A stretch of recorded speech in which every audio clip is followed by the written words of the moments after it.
1645년 봄, 일본 최고의 검객은 21개의 문장을 남기고 세상을 떠났습니다. 그리고 그 21개의 문장은 독행도, 즉 홀로 걷는 길이 되어 무사시가 죽음 직전 남긴 마지막 지혜이자 궁극의 가르침으로 남았습니다. 61번의 결투에서 단 한 번도 패배하지 않았던 무패의 전사, 전략의 대가이자 철학자, 그리고 예술가였던 그는 생의 마지막 일주일 동안 자신이 깨달은 모든 것을 21가지의 잔혹하리만치 냉혹한 진리로 증류해냈습니다. 이것은 안락함을 구하는 자나 나약한 자를 위한 것이 아닙니다. 오직 홀로 걷는 전사들을 위한 것입니다. 이 이야기는 그 두루마리를 발견한 한 젊은 낭인의 이야기이며 어떻게 그 21가지의 규율이 그를 부서지지 않는 단단한 존재로 만들기 전까지 그를 죽음의 문턱으로 몰아넣었는지에 대한 기록입니다.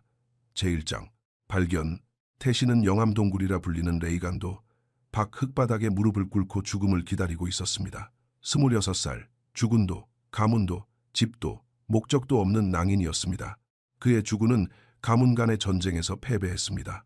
3년 전 그의 동료 무사들은 명예를 위해 할복으로 스스로 목숨을 끊거나 새로운 주군을 찾아 일본 전역으로 흩어졌습니다. 태시는 어느 쪽도 택하지 않았습니다. 그는 그저 떠돌며 허드렛 일을 하고 상인들을 호위하고 산적들과 싸우며 서서히 속이 텅 빈 껍데기가 되어갔습니다. 검집을 잃은 칼, 전쟁을 잃은 전사였습니다. 그는 소문을 들었습니다. 전설적인 검성 미야모토 무사시가 이 동굴에 살고 있다는 이야기였습니다. 이미 수년째 이곳에 머물고 있다 했습니다. 어떤 이들은 그가 죽었다고 했고 어떤 이들은 그가 깨달음을 얻어 더 이상 세상에 미련이 없다고도 했습니다. 태시에게 진실은 중요하지 않았습니다. 그가 동굴에 온 단 하나의 이유는 무사시에게 자신을 죽여달라고 부탁하기 위해서였습니다. 자살이 아닙니다. 그것은 비겁한 도피일 뿐입니다. 하지만 역사상 가장 위대한 검객의 손에 죽는 것, 그것은 명예롭고 빠르며 완벽한 끝맺음이 될 터였습니다. 그는 동굴 입구 밖에서 3일 동안 무릎을 꿇고 있었습니다. 음식도 없이, 물도 거의 마시지 않은 채 동굴 안으로 들어갈 허락을 구하며 무사시가 나와 자신의 청을 들어주기만을 기다렸습니다.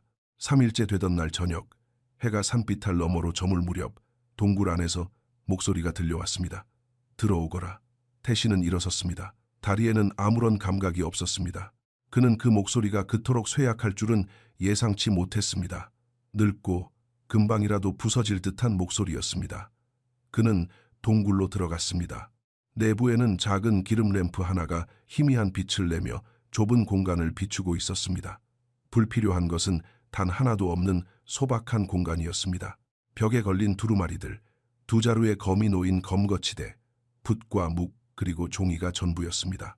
그리고 그 중앙에 60살 남짓 되어 보이는 무사시가 정좌를 하고 앉아 있었습니다. 희끗희끗한 머리카락, 비바람을 맞은 듯 깊게 패인 주름진 얼굴이었지만 그의 눈빛만큼은 여전히 날카롭게 모든 것을 꿰뚫어 보고 있었습니다.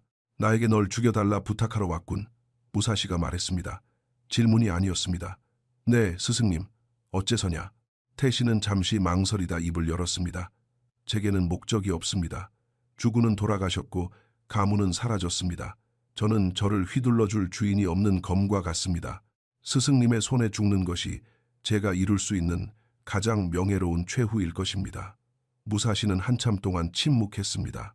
이내 그는 습기가 찬 가래 끓는 소리를 내며 기침을 했습니다. 그의 입술에 피가 맺혔습니다. 그는 천으로 피를 닦아냈습니다. 나는 죽어가고 있다. 무사시가 덤덤히 말했습니다. 길어야 일주일, 어쩌면 그보다 덜 남았을지도 모르지. 그러니 내 부탁을 들어줄 수 없다. 내게는 결투를 벌일 힘이 남아있지 않다. 태시는 자신의 내면에서 무언가가 무너져 내리는 것을 느꼈습니다.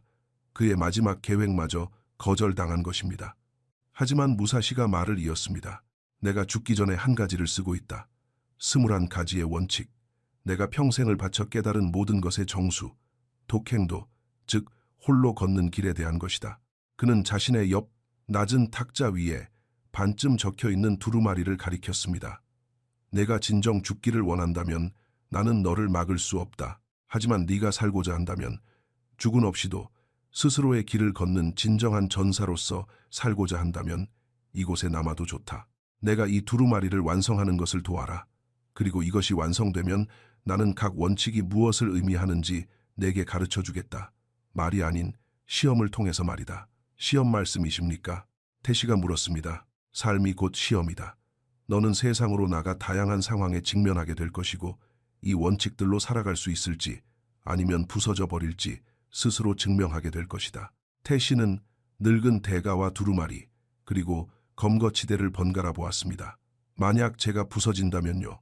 그렇다면 너는 죽는 것이다. 내 손이 아니라 너 자신의 나약함에 의해서 말이다. 하지만 내가 살아남는다면 이 진리들을 내 안으로 온전히 받아들인다면 너는 죽은 없는 낭인 그 이상의 존재가 될 것이다. 너는 죽은이 필요 없는 사람, 홀로 걷는 사람, 그 자체로 온전한 사람이 될 것이다. 태시는 다시 무릎을 꿇었습니다. 남겠습니다. 무사시가 고개를 끄덕였습니다. 좋다. 지금 당장 시작한다. 첫 번째 원칙은 모든 것의 기초가 되는 원칙이다. 그는 붓을 들어 먹물을 묻히고 죽어가는 몸에도 불구하고 흔들림 없는 손으로 글을 적어 내려갔습니다. 모든 것을 있는 그대로 받아들여라. 모든 것을 있는 그대로 받아들여라. 무사시가 그 뜻을 풀이했습니다. 이것이 첫 번째 법칙이며 가장 지키기 어려운 법칙이다. 왜냐하면 너는 지금 그 어떤 것도 받아들이고 있지 않기 때문이다. 태시, 너는 현실과 전쟁을 벌이고 있다. 내 주군은 죽었고 가문은 몰락했다. 너는 현실이 달라졌어야 한다고 생각하고 있다. 누군가 내게 다시 목적을 쥐어주어야만 한다고 믿고 있지. 하지만 그때는 제게 목적이 있었습니다. 태시가 항변했습니다. 지금은 아무것도 없습니다. 아니다. 너는 단 한 번도 목적을 가진 적이 없다. 너는 그저 지시를 받았을 뿐이다.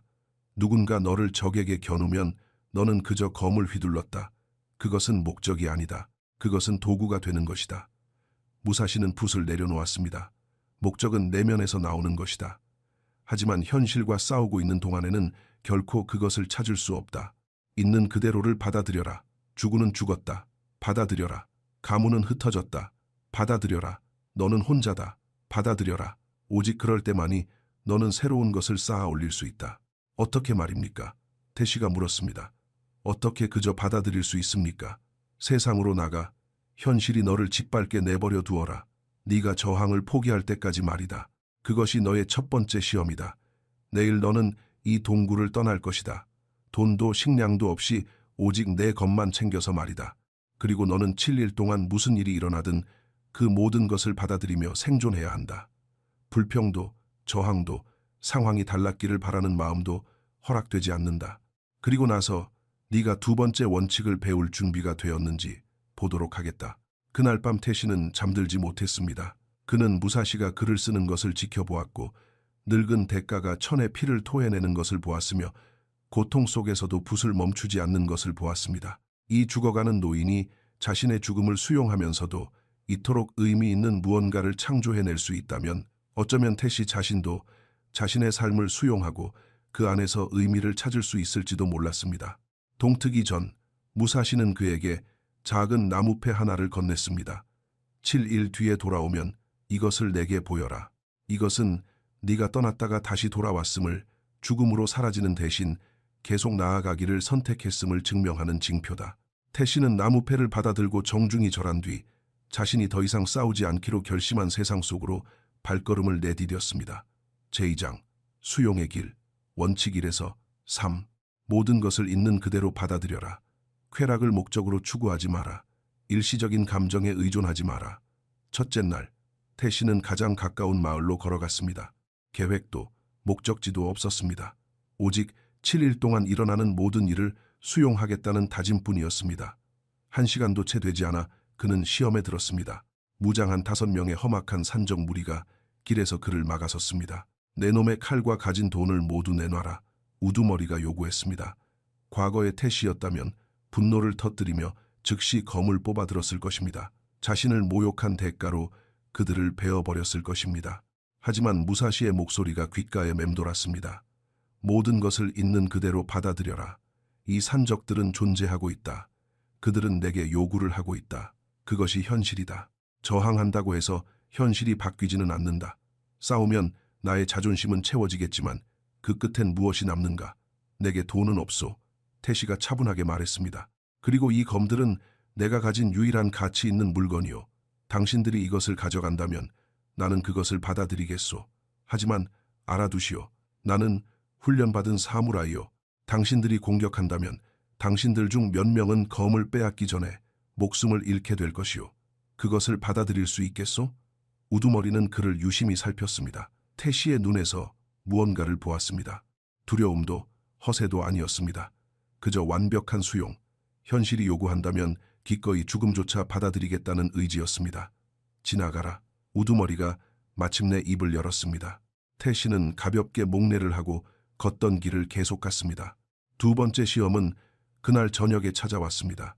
한 부유한 상인이 하룻밤 동안 자신의 저택을 경비해주는 대가로 식사와 잠자리를 제안했습니다. 음식은 훌륭했습니다. 태씨가 최근 몇 달간 먹어본 것 중 최고였습니다. 쾌락을 목적으로 추구하지 마라. 그는 생존을 유지할 수 있을 만큼만 먹었습니다. 그 이상은 입에 대지 않았습니다. 상인이 술을 권했을 때 그는 정중히 거절했습니다. 상인의 딸이 유혹하듯 그에게 미소를 지었을 때 그는 시선을 돌렸습니다. 쾌락이 금지된 것은 아닙니다. 하지만 그것을 쫓고 그것을 목적으로 삼는 것은 나약함입니다. 쾌락은 올바른 행동의 부산물이어야지 목표가 되어서는 안 됩니다. 이 세 번째 시험은 넷째 날 찾아왔습니다. 그는 과거 같은 가문에서 함께 훈련받고 싸웠던 옛 동료 사무라이를 우연히 마주쳤습니다. 그 동료는 이제 새로운 주군을 섬기며 번듯하고 배부르며 만족스러운 삶을 살고 있었습니다. 태씨, 우리와 함께하자. 시마다 영주님께서 낭인들을 거두고 계신다네. 자네도 다시 자리를 얻을 수 있어. 목적과 명예를 되찾는 거라고.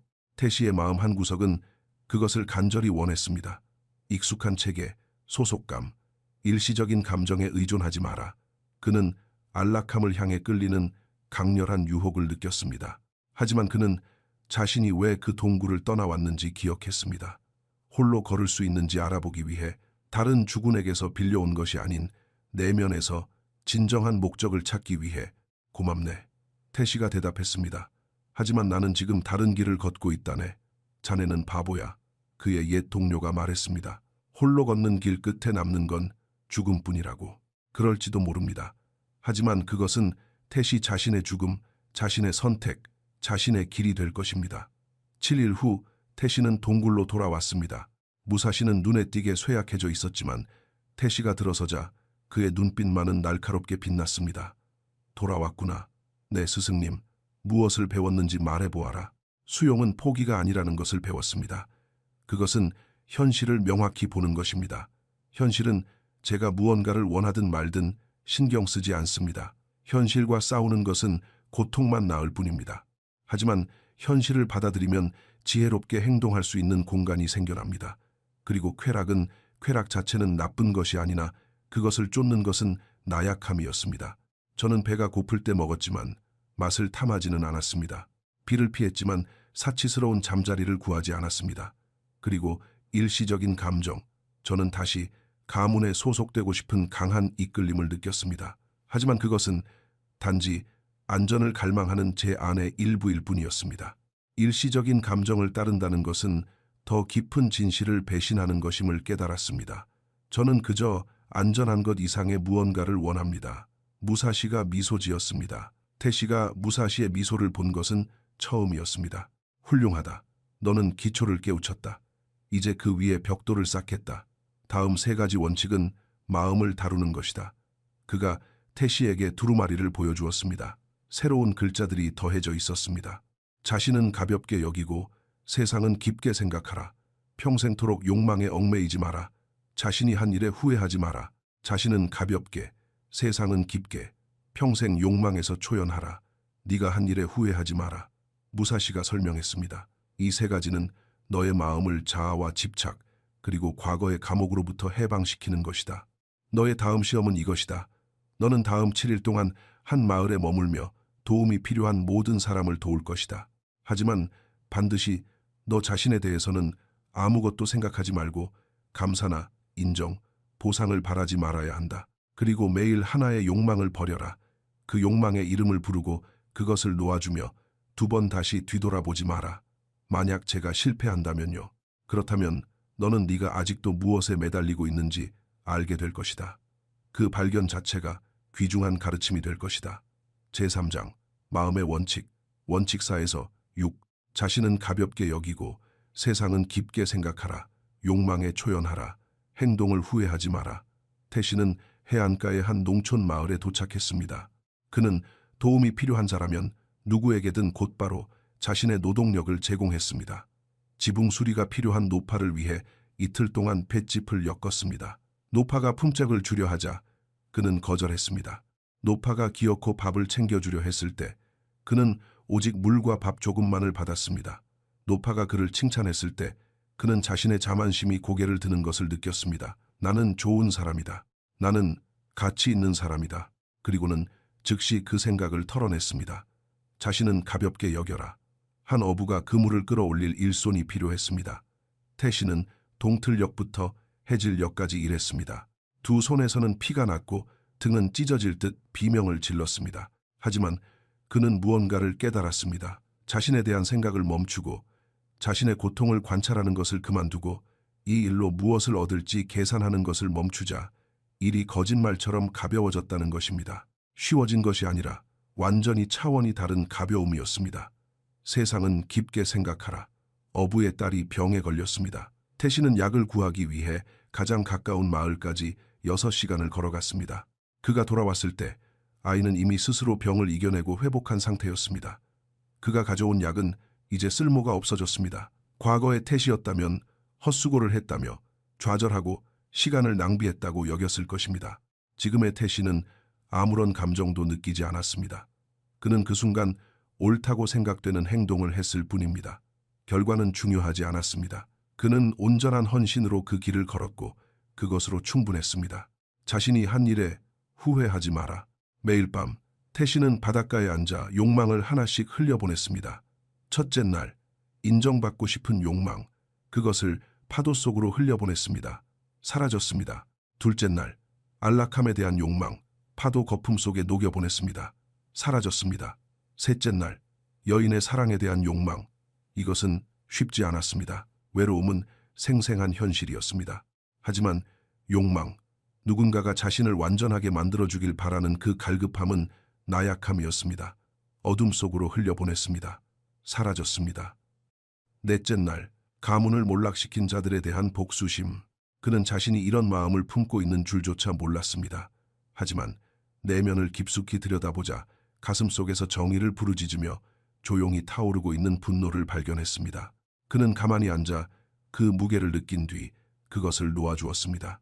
정의와 복수는 다른 것입니다. 정의는 실현될 수 있지만 복수는 독입니다. 흘려보냈습니다. 다섯째 날, 강해 보이고 싶은 욕망, 이것은 아주 교묘했습니다. 그는 사람들이 자신을 존경하고 두려워하며 자신의 실력을 알아주길 원했습니다. 하지만 그 욕망은 그를 있는 그대로 존재하게 하는 대신 무언가를 연기하게 만들었습니다. 증명하려고 애쓰게 만들었습니다. 흘려보냈습니다. 여섯째 날, 확실성에 대한 욕망.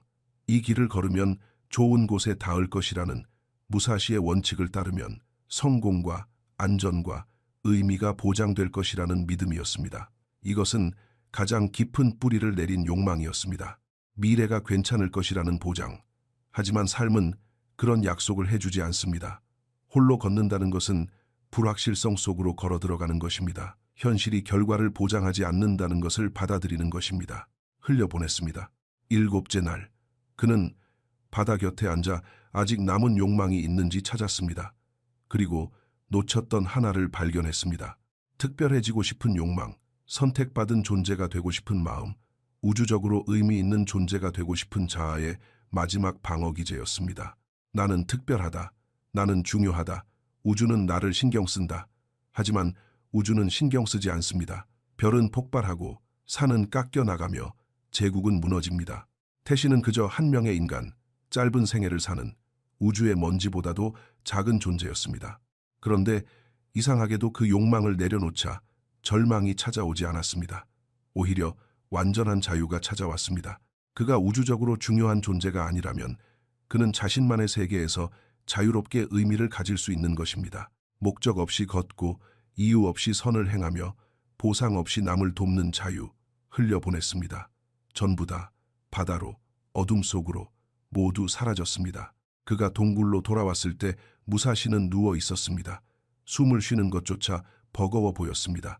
말해보아라. 늙은 대가가 속삭였습니다. 모든 고통의 근원은 몸이 아니라 자아라는 것을 배웠습니다. 내가 누구인지, 내가 무엇을 누려야 마땅한지에 대해 스스로 지어낸 이야기 말입니다. 제가 그 이야기를 방어하는 것을 멈추었을 때 삶은 단순하고 명확하며 직관적으로 변했습니다. 물론 욕망은 여전히 피어오릅니다. 하지만 저는 그것을 쫓거나 밥을 주지 않습니다. 욕망이 오면 관찰하고 떠나보냅니다. 그리고 후회란 과거가 자신의 옳음을 증명해 주기를 바라는 자아의 억지에 불과했습니다. 과거는 이미 끝난 일입니다. 저는 제가 가진 정보 안에서 행동했고 때로는 틀렸으며 때로는 맞았습니다. 어느 쪽이든 이미 끝난 일입니다. 후회한다고 변하는 것은 아무것도 없습니다. 무사시가 고개를 끄덕이며 눈을 감았습니다. 나보다 훨씬 배우는 속도가 빠르구나. 네가 몇 주 만에 깨우친 것을 나는 30년이 걸려서야 알았다. 하지만 머리로 이해하는 것과 삶으로 살아내는 것은 다르다. 다음 원칙들은 관계에 대한 것이다. 그가 힘없이 두루마리를 가리켰습니다. 글자가 더 늘어나 있었습니다. 절대 질투하지 마라. 이별을 슬퍼하지 마라. 자신과 타인에 대한 원망과 불평을 피하라. 정욕이나 사랑에 휘둘리지 마라. 절대 질투하지 말고 이별을 슬퍼하지 마라. 원망과 불평은 자신에게도 남에게도 도움이 되지 않는다. 유욕이나 사랑의 감정에 이끌려 결정을 내리지 마라. 무사시가 말했습니다. 너의 다음 시험은 가장 가혹할 것이다. 너는 내 가문이 다스리던 옛 영지로 돌아가게 된다. 그곳에서 네가 잃어버린 삶을 살아가는 다른 이들을 보게 될 것이며 이 4가지 원칙을 실천해야 한다.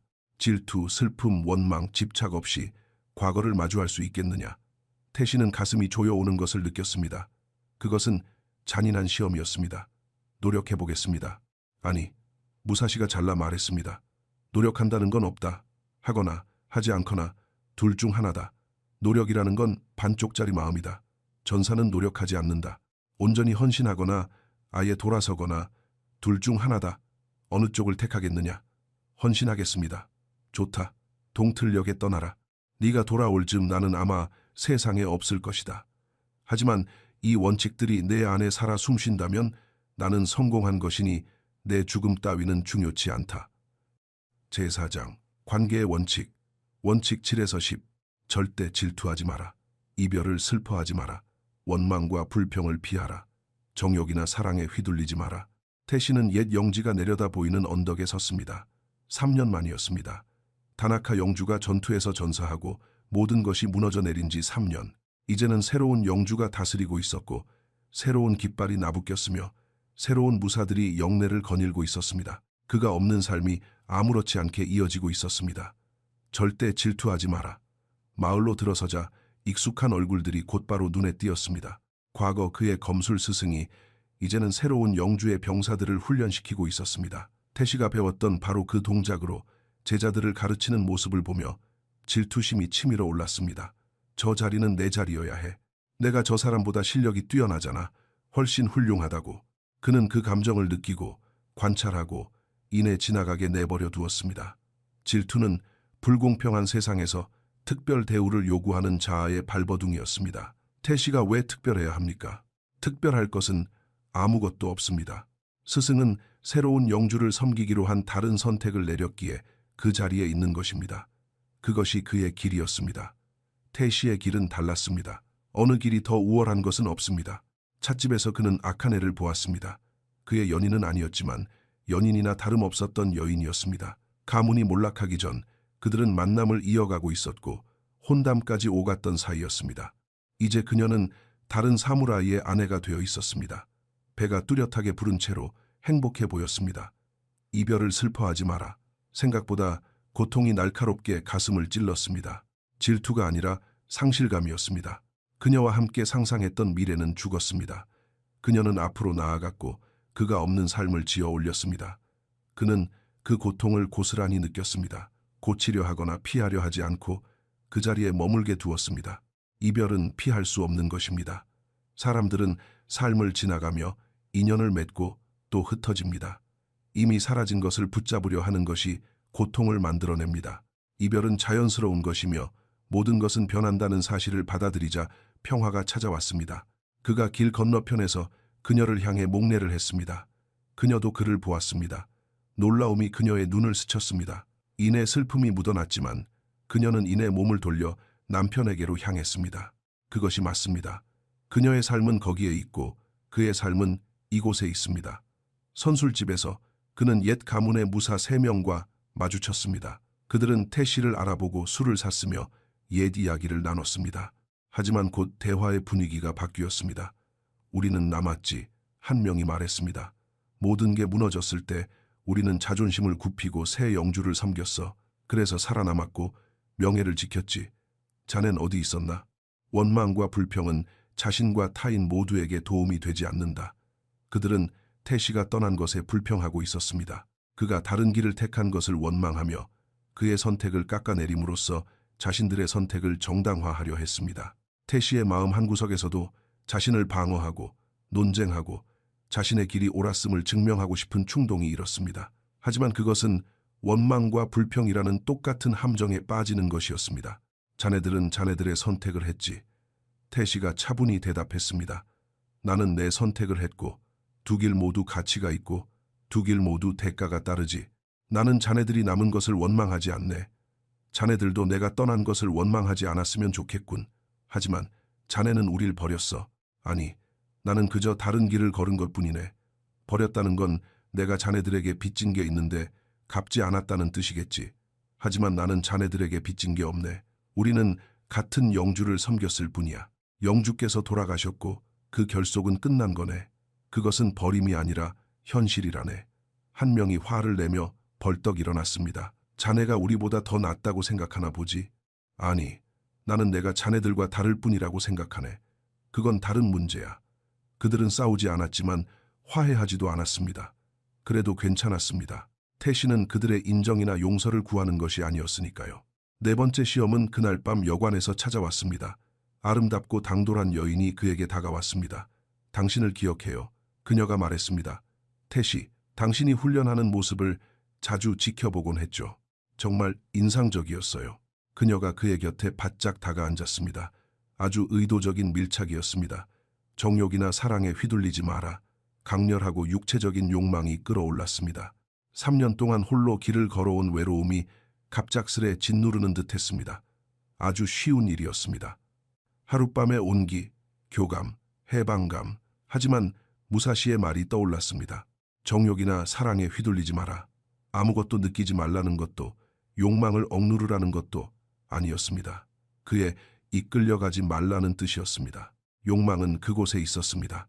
그는 그것을 느끼고 인정했지만 그것이 자신의 행동을 지배하게 놔두고 자신의 길이 요구하는 바가 아닌 육체가 원하는 바에 따라 결정을 내리는 것은 곧 나약함이었습니다. 마음은 고맙소. 태씨가 말했습니다. 하지만 나는 지금 고독이 필요한 길을 걷고 있소. 영원히는 아니지만 적어도 지금은 말이오. 그녀는 당황한 듯 어쩌면 자존심이 상한 듯 보였지만 이내 어깨를 으쓱하고는 떠났습니다. 그는 방에 홀로 앉아 있었습니다. 욕망은 여전히 곁에 머물렀으나 더 이상 그를 통제하지 못했습니다. 7일 후 그는 동굴로 돌아왔습니다. 무사시는 간신히 숨만 쉬고 있었고 눈을 감은 채였습니다. 하지만 태씨가 곁에 무릎을 꿇자 노대가의 눈이 스르르 열렸습니다. 돌아왔구나. 내 스승님, 말해보아라. 질투는 불공평한 세상에서 공평함을 요구하는 자아의 발버둥이었습니다. 이별은 자연스러운 섭리이며 이를 붙잡으려는 시도가 고통을 만듭니다. 원망은 원망하는 자와 그 대상 모두를 병들게 하는 독입니다. 욕망, 정욕, 사랑, 집착, 그것들은 경험으로서는 훌륭하지만 내 삶을 이끄는 길잡이로서는 끔찍합니다. 고통스러웠느냐? 네, 훌륭하다. 고통이야말로 가장 훌륭한 스승이다. 네가 그 마을을 아무 상처 없이 지나왔다면 너는 아무것도 배우지 못했을 것이다. 하지만 너는 고통받았고 도망치지 않았다. 그것이 진정한 강함이다. 무사시가 기침을 했습니다. 더 많은 피가 쏟아졌습니다. 그의 시간이 다가오고 있었습니다. 4가지 원칙이 남았다. 그가 속삭였습니다. 그런 다음에는 쉴 수 있겠지. 그리고 마지막 장이 남았다. 그가 두루마리를 가리켰습니다. 그 어떤 것에도 편애를 두지 마라. 머무는 곳에 무관심하라. 맛있는 음식을 쫓지 마라. 더 이상 필요 없는 소유물에 집착하지 마라. 모든 것에 편애를 없애고 거처에 연연하지 말며 좋은 음식을 쫓지 말고 불필요한 물건은 버려라. 무사시가 말했습니다. 이 네 가지는 외적인 것들로부터의 초연함에 대한 것이다. 너의 다음 시험은 내가 가진 모든 것을 발가 벗길 것이다. 내가 안락함, 장소, 쾌락, 소유물에 얼마나 집착하고 있는지 스스로 깨닫게 될 것이다. 제가 무엇을 해야 합니까? 네가 가진 모든 것을 내다 버려라. 검과 지금 입고 있는 옷 한 벌만 빼고 그리고 산속으로 들어가 30일 동안 맨몸으로 살아남아라. 피난처도 비축해둔 식량도 없이 오직 생존, 오직 존재 그 자체로 오직 홀로 걷는 길만을 걸어라. 제5장 초연함의 원칙 11에서 14 편애하지 마라. 장소에 무관심하라. 맛을 쫓지 마라. 불필요한 소유물을 버려라. 태시가 가진 것은 거의 없었지만 그 얼마 안 되는 물건들조차 여벌의 옷, 어머니가 주신 작은 옥부적, 그리고 어린 시절부터 쓰던 나무 목검 등 나름의 의미를 담고 있었습니다. 더 이상 필요 없는 소유물에 집착하지 마라. 그는 물건들을 하나씩 살펴보았습니다. 그에게 이것들이 진정 필요한 것일까요? 아니면 이 물건들이 담고 있는 이야기에 집착하고 있는 것일까요? 옷은 한 벌만 있어도 살 수 있습니다. 여벌 옷은 가난한 농부에게 주었습니다. 옥부적, 어머니는 돌아가셨습니다. 이 부적이 어머니를 살려낼 수는 없습니다. 이것을 간직하는 것은 과거에 매달리는 일일 뿐입니다. 그는 그것을 어머니의 묘비에 올려두고 돌아섰습니다. 목검, 이것이 가장 어려웠습니다. 이것은 그의 훈련, 그의 어린 시절, 전사로서의 정체성과 연결되어 있었습니다. 그는 그것을 불태웠습니다. 소유 자체가 나쁜 것이 아니라 그것에 집착하는 마음이 나약함이기 때문입니다. 그리고 그는 검 2자루와 옷 한 벌, 물이 담긴 표주박 하나만 들고 산으로 들어갔습니다. 첫째 날에서 셋째 날, 편애.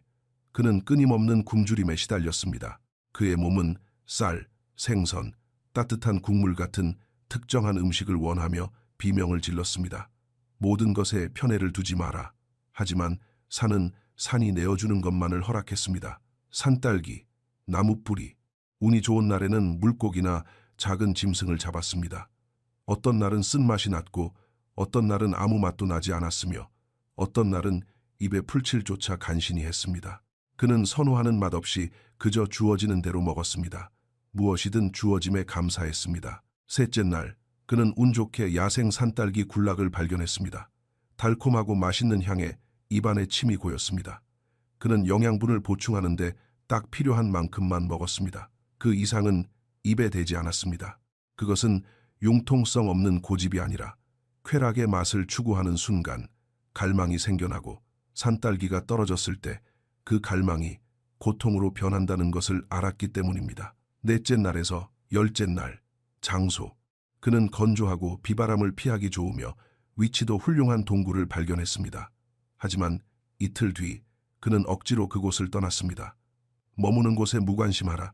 다음 엿새 동안 그는 한 곳에 하룻밤 이상 머물지 않고 끊임없이 이동했습니다. 어떤 날은 딱딱한 바위 위에서, 어떤 날은 비를 맞으며, 어떤 날은 제법 편안한 곳에서 잠을 잤습니다. 그는 마음속에서 피어오르는 선호를 관찰했습니다. 여기가 더 낫군, 여긴 최악이야. 하지만 그런 편애가 집착을 만들고 집착은 상황이 변할 때 고통을 만듭니다. 열흘째가 되자 그는 어디서든 잘 수 있게 되었습니다.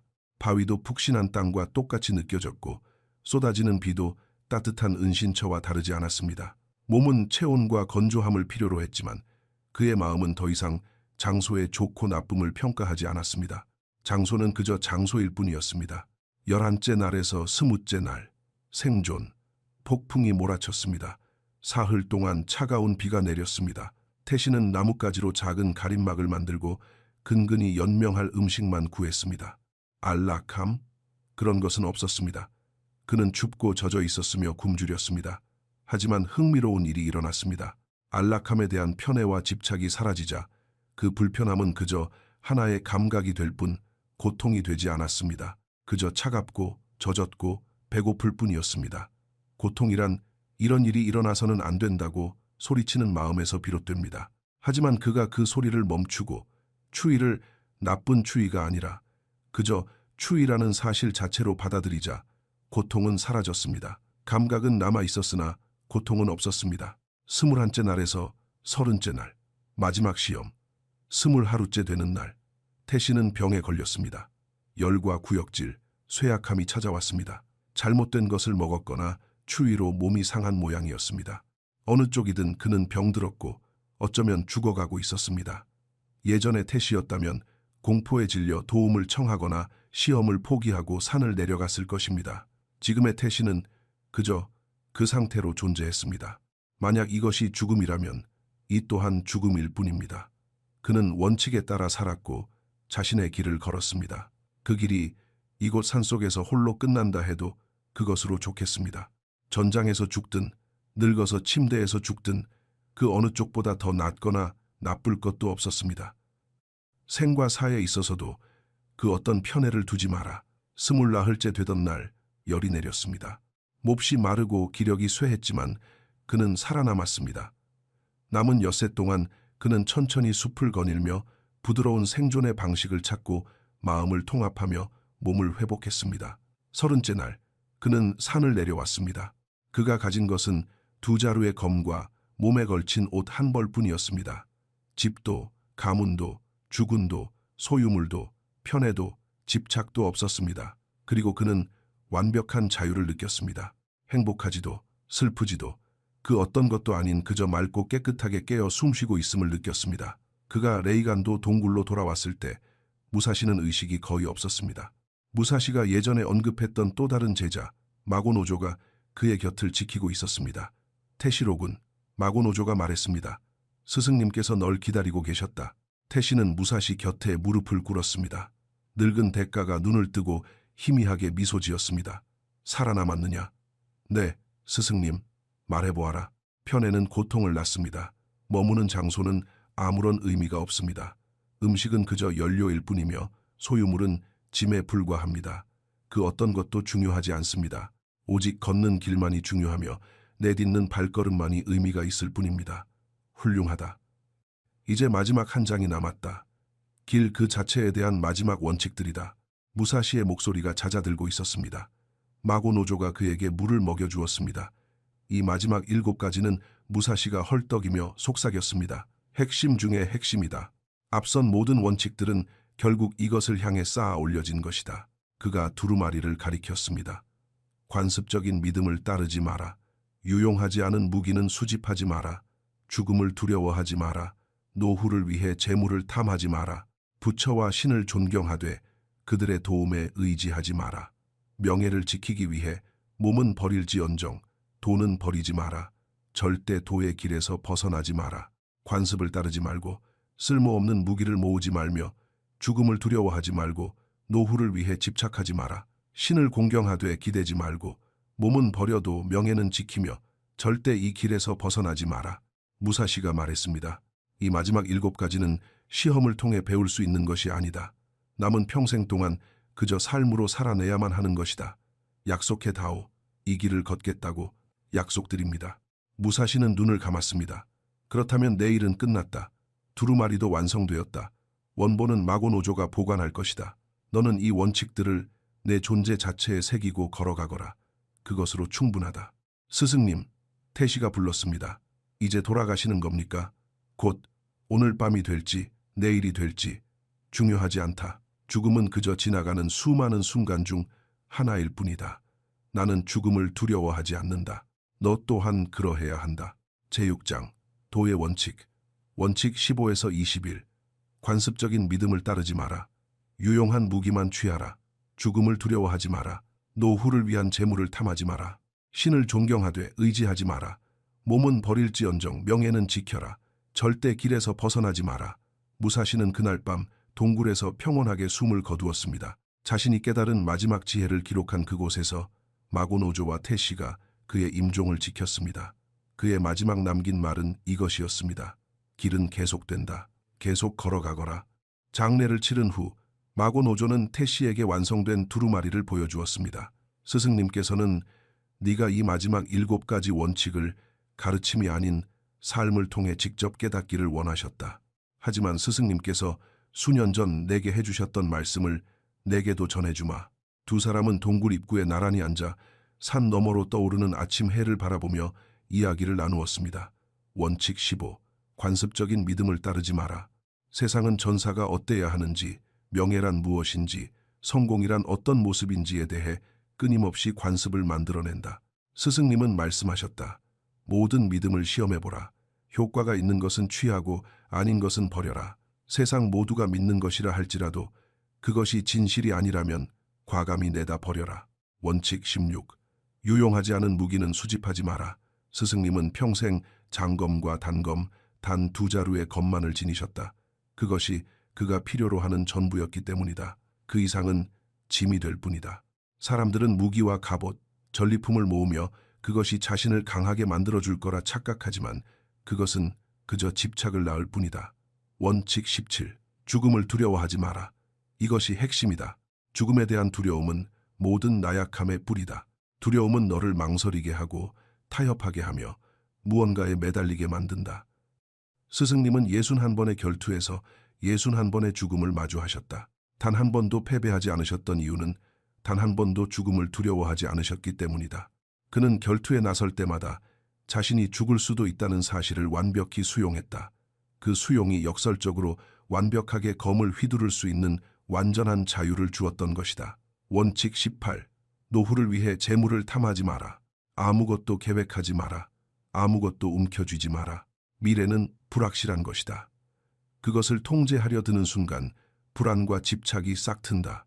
스승님은 아무것도 소유하지 않으셨다. 청년일 때나 중년일 때나 노년일 때나 다름없이 그저 현재를 사셨다. 원칙 19. 부처와 신을 존경하되 의지하지 마라. 신성을 공경하되 승리를 기도하지 마라. 안전을 구걸하지 마라. 기적 같은 구원을 바라지 마라. 내 길은 네가 걷는 것이다. 신이 존재할 수는 있으나 너를 대신에 걸어주지는 않는다. 원칙 20. 명예를 위해 몸은 버릴지언정 돈은 버리지 마라. 육신은 일시적인 것이다. 늙고 병들고 결국 부서져 흙으로 돌아간다. 그것은 자연스러운 일이다. 하지만 너의 명예, 너의 고결함, 너의 약속, 너의 원칙들은 영원한 것이다. 명예 없이 사는 것보다 명예롭게 죽는 것이 낫다. 원칙 21. 절대 도의 길에서 벗어나지 마라. 이것이 마지막 원칙이자 모든 것의 요약이다. 너만의 길을 찾았다면 타협 없이, 핑계 없이, 한치의 벗어남 없이 영원히 그 길을 걸어라. 이것이 바로 독행도, 홀로 걷는 길이다. 마고노조가 말을 마쳤을 무렵 태양은 이미 하늘 높이 떠올라 있었습니다. 이제 어쩔 셈인가? 마고노조가 태시에게 물었습니다. 홀로 이 길을 걸을 것입니다. 스승님의 가르침대로. 어디로 갈 건가? 정한 곳은 없습니다. 걷다 보면 발길 닿는 모든 곳이 목적지가 되겠지요. 이 길은 도달해야 할 목적지가 아니라 나아가야 할 방향이니까요. 그저 앞을 향해 걷겠습니다. 도울 수 있는 곳에선 돕고 싸워야 할 땐 싸우겠습니다. 하지만 결코 길에서 벗어나진 않을 겁니다. 마고노조가 고개를 끄덕였습니다. 그렇다면 자넨 스승님께서 원하셨던 모든 것을 배운 게야. 원칙들을 잊을 것 같으면 언제든 돌아와 이 두루마리를 보게나. 하지만 진짜 두루마리는 마고노조가 태시의 가슴을 가볍게 두드렸습니다. 여기 바로 자네 가슴 속에 있다네. 자네가 그 두루마리를 지니고 걷는 거야. 제7장. 수년 후 10년이 흘렀습니다. 태시는 홀로 걸었습니다. 북쪽에서는 산적들과 싸웠고 남쪽에서는 마을을 지켰으며 배움을 청하는 이들에게 검을 가르쳤고 농부들의 추수를 도왔으며 강물 위에 다리를 놓고 신사를 고쳤습니다. 그는 여전히 검 두 자루와 입은 옷 외에는 아무것도 소유하지 않았습니다. 명예를 잃는 것 외에는 아무것도 두려워하지 않았고 불확실성 외에는 아무것도 기대하지 않았습니다. 그는 모든 것을 있는 그대로 받아들였습니다. 사람들은 종종 그에게 묻곤 했습니다. 그렇게 오랫동안 혼자 걸으면 외롭지 않소? 그럴 때마다 그는 옅게 미소 지었습니다. 혼자라는 것은 외로운 것이 아닙니다. 혼자라는 것은 자유로운 것입니다. 나 스스로 나를 책임질 수 있으니 그것으로 족합니다.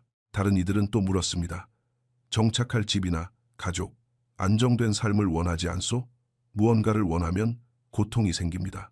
나는 매일매일 주어지는 하루에 온전히 만족합니다. 어떤 이들은 조롱하기도 했습니다. 당신은 인생을 낭비하고 있소. 불을 일군 것도 아니고 남길 유산도 없고 당신을 기억해줄 자식도 없지 않소. 기억이란 죽음을 피하고 싶은 자아의 어리석은 몸부림일 뿐입니다. 나는 결국 잊힐 것입니다. 그래도 괜찮습니다.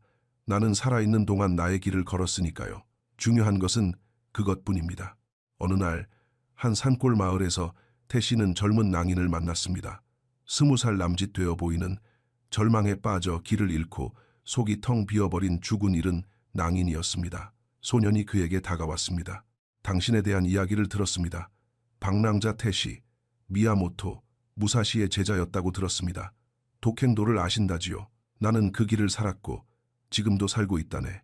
저를 가르쳐 주실 수 있습니까? 태씨는 소년을 바라보았습니다. 그리고 10년 전 동굴 밖에서 죽음을 기다리며 무릎을 꿇고 있던 자신의 모습을 보았습니다. 나는 널 가르칠 수 없다. 태씨가 말했습니다. 가르침은 그저 말에 불과해. 내게 필요한 건 경험이다. 하지만 무사시 스승님께서 내게 나눠주신 것을 내게도 나눠줄 수는 있지. 21가지의 원칙, 그 원칙 하나하나가 너를 시험할 것이다. 만약 네가 준비되지 않았다면 널 산산조각 내버릴 테지. 하지만 네가 그 시험에서 살아남는다면 너는 그저 새로운 주군을 찾아 헤매는 전사, 그 이상이 될 것이다.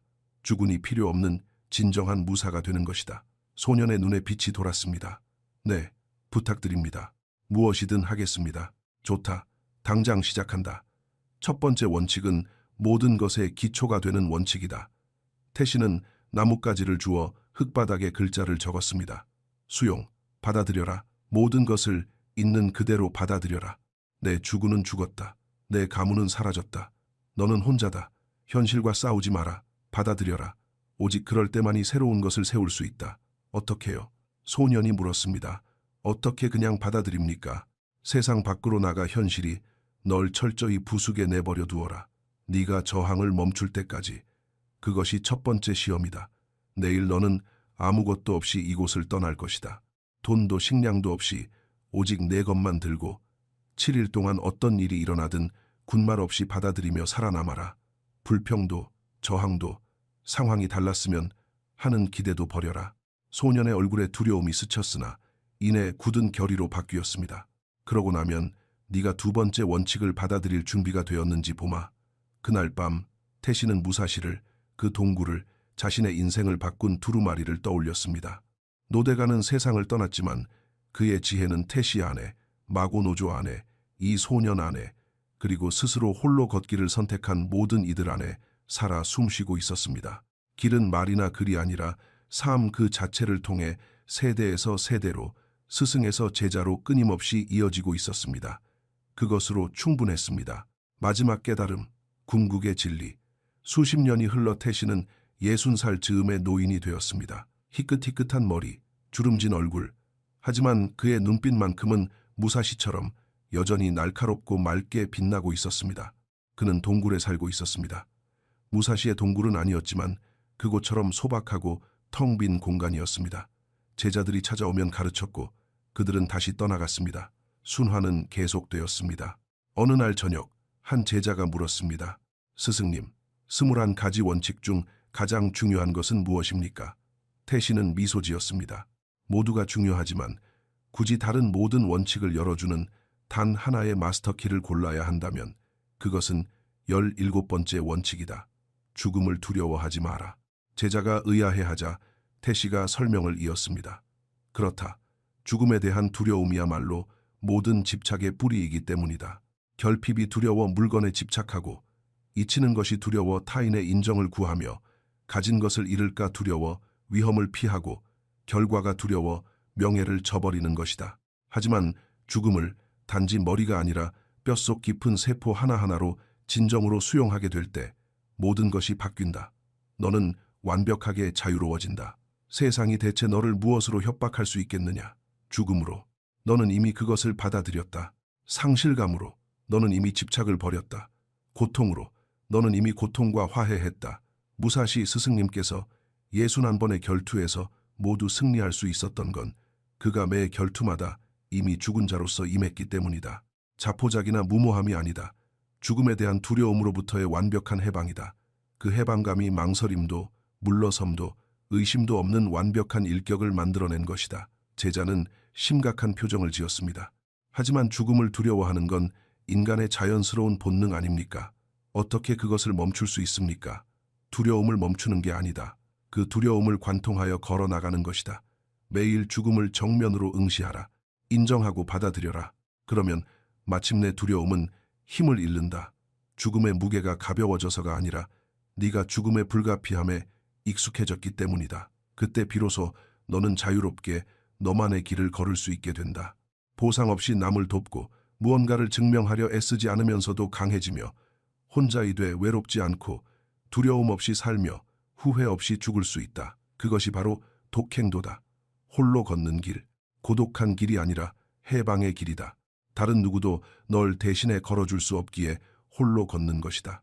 하지만 그 길을 걷는 순간 너는 안전보다 자유를, 안락함보다 명예를, 편리함보다 진리를 택한 역사의 모든 위대한 이들과 함께 걷게 되는 것이다. 제자가 깊이 절을 올렸습니다. 저를 가르쳐 주시겠습니까? 태시는 수십 년 전 무사시가 자신에게 지어 보였던 바로 그 미소를 지었습니다. 나는 널 가르칠 수 없다. 하지만 21가지의 원칙을 내게 나눠줄 수는 있다. 하나하나가 너를 시험할 것이고 너를 변화시킬 것이다. 네가 살아남는다면 너는 결코 부서지지 않는 존재가 될 것이다. 준비되었습니다. 좋다. 그렇다면 지금 당장 시작한다. 그렇게 순환은 다시 이어졌습니다. 길은 결코 끝나지 않습니다. 언제나 혼자서, 하지만 모두와 함께 영원토록 자유롭게 걸어가는 것입니다. 끝나지 않는 유산. 무사시가 동굴에서 숨을 거둔 지 380년이 지난 지금 그 두루마리의 가르침은 여전히 살아 숨쉬고 있습니다. 이것은 단순한 역사의 유물이 아닙니다. 안락함과 타인의 시선, 두려움에 굴복하는 대신 스스로의 규율에 따라 홀로 걷기를 선택하는 모든 이들의 가슴 속에 지금 이 순간에도 생생하게 작동하고 있는 진리입니다. 세상은 변하지 않았습니다. 여전히 위험하고 불확실하며 끊임없이 우리를 시험하고 있습니다. 하지만 길은 남아 있습니다. 고독의 길이요, 자유의 길입니다. 무사시가 그 길을 걸었고 태시가 걸었으며 그 이전과 이후에 수많은 이들이 그 길을 걸어왔습니다. 이제 질문은 하나뿐입니다. 당신도 이 길을 걷겠습니까? 언젠가 준비가 되었을 때, 상황이 완벽해졌을 때가 아닙니다. 바로 지금, 오늘, 이 순간 말입니다. 동굴은 비어있고 스승은 떠났으며 두루마리의 글귀는 모두 쓰였습니다. 하지만 길은 계속됩니다. 홀로 걸어가십시오. 그 길은 이제 당신의 것입니다.